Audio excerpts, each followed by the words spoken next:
Well, welcome back to our little Welsh hillside garden in kind of late February now, and we've had some pretty rotten weather for the last month or two or 3 or 4, with lots of grey heavy cloud and not much sunshine and quite a bit of rain, and it's been really cold actually the last 6 weeks or so, and it's just warmed up in the last couple of days, and the plants have responded by kind of bursting into flower in the case of these early flowering crocus, which as they open up a bit more, it's particularly in the sunshine, you can see that the pollen, the stamens are available to bees and things, and so we know from previous years that when we do get a warm day in spring, the bees will be all over these crocus. These are actually in our lily pots, so I might just slip a photograph in of how these pots look in kind of July and August. Amazing show of colour and perfume. But of course the lilies don't shoot through for another month or 2 yet, so we overplanted the lily bulbs, which are still in there further down in the pot. We overplanted with crocus so that we get kind of 2 for the price of 1. 2 shows of flowers, one show in kind of February and early March, and then the later show in July and August with the lilies.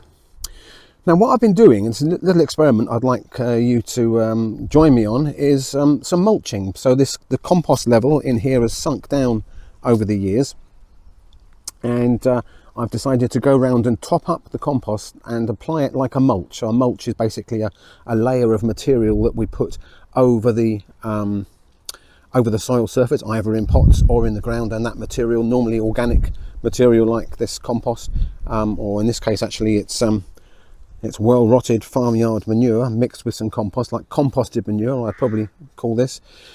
And that's going to do a couple of things. It's going to top up the level of compost, give us extra capacity of compost to hold in nutrients and water.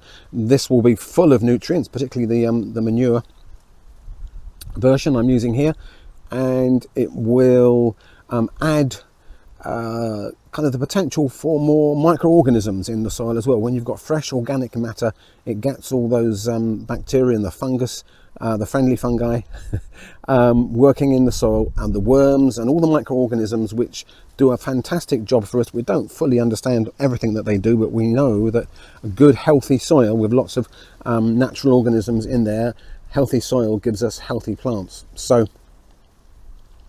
that's why we're kind of doing this, as well as feeding the plants, and actually looking quite nice as well. Like nice dark colour shows off the flowers quite well, don't you think? So we've done one there with farmyard manure, and now I'm going to move you across to this pot just over here, where I've just started. You can see where I've just started spreading the compost over there, and this is a different compost which I've never used before, but it caught my attention because it's got worm casts in there. Now of course, worm casts naturally enrich soil in the process of kind of digesting whatever it is that worms digest, soil and organic matter. Out the other end comes this kind of rich organic, almost kind of perfect soil that you get via worm casts, and this has come from the I believe from the fishing industry. So the guys that are farming worms to be used in the fishing industry, a byproduct of that industry of course is worm casts. So they've started mixing it with compost, and I'm now going to keep on spreading this compost over the soil surface. It'll take me a few minutes, so I'm going to put the camera down while I do that and then show you what it looks like when I'm finished on this one. There you go. That looks nice, doesn't it? Nice dark colour. And of course that dark colour and the activity of the microorganisms will help warm up the soil through the spring and through the summer. So I'm expecting a good performance from our crocus, which are still coming through. There's lots of new shoots and buds, flower buds still coming. If you're wondering, by the way, what these twigs are here for, they don't look great, do they? But it's to stop the birds and the squirrels coming in and digging up the bulbs. So it works. It doesn't look particularly lovely. And here's here's that Boost, which is one that we trailed last year up at the school and also on the garden centre nursery where I do some work. It was a new compost to us last year, and we trialled them and did really well. And it's a peat-free compost. The UK compost market has been in some degree of turmoil for the last few years as we've tried to transition from peat-based compost to peat-free. And although that sounds great in theory, there are a number of practical challenges in that, not least of them being actually getting compost that perform as well peat-free as they used to when they were peat-based.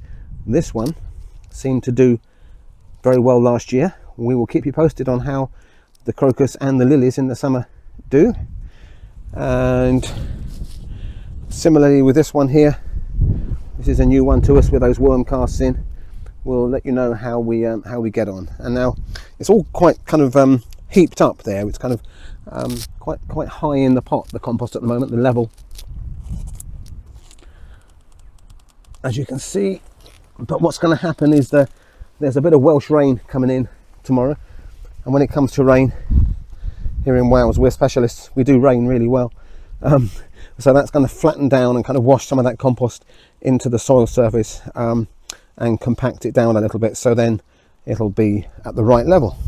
So there we go, we got 3 potfuls of lilies and crocus, 3 different mulches, and we'll see how we get on. I would encourage you to think about mulching in your borders or in your pots this time of the year, any time of the year really, because it keeps the weeds at bay, it feeds the ground, feeds the plants, holds the moisture in, warms up the soil, looks nice.